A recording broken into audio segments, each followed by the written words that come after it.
আমরা ভারতের communist party মার্ক্সবাদী কমলা সাগর অঞ্চল কমিটির উদ্যোগে আজকে আমরা ভাটিবাড়ি পঞ্চায়েতের সচিবের কাছে ডেপুটেশনে মিলিত হয়েছি।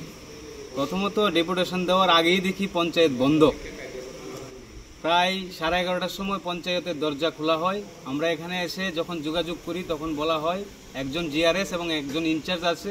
ইনচার্জ নাকি ব্লকে গিয়েছে, জিআরএসকে নাকি ও আজকে সকালবেলায় হঠাৎ করে মেসেজ দিয়েছে যে 10টার সময় মিটিং, সেও চলে গিয়েছে। তো এখানে এসে আমরা দেখি কেউ নেই, পঞ্চায়েত তালা।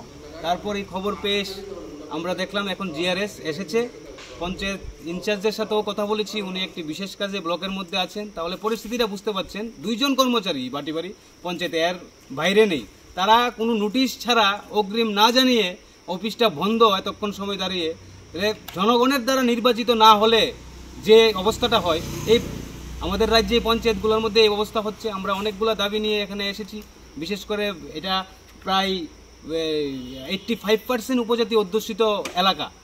এখানকার যে আপনার ইনকামের যে ব্যবস্থাটা, সেটা হচ্ছে মূলত গ্রামীণ যে কাজ, রেগার কাজের উপর ডিপেন্ডেন্ট। এই সময়ের ভিতরে রেগার কাজ কমে গেছে, পাহাড়িরা রেগার কাজ পাচ্ছে না, উপজাতি ভাই বন্ধুরা রেগার কাজ পাচ্ছে না, যার দরুন সংসার চালাতে কষ্ট হচ্ছে, স্কুলে তাদের ছেলে মেয়েদের পাঠাতে কষ্ট হচ্ছে, গড়ের জিও ট্রেকিং সঠিকভাবে হচ্ছে না, এখানকার যে রাস্তাগুলো আরও বেহাল অবস্থার মধ্যে আছে।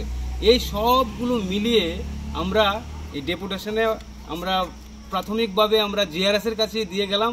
আগামী দিনে আমরা একটা নির্দিষ্ট সময় দেখব, দেখে আমরা এইগুলা নিয়ে আমরা আন্দোলনে যাব।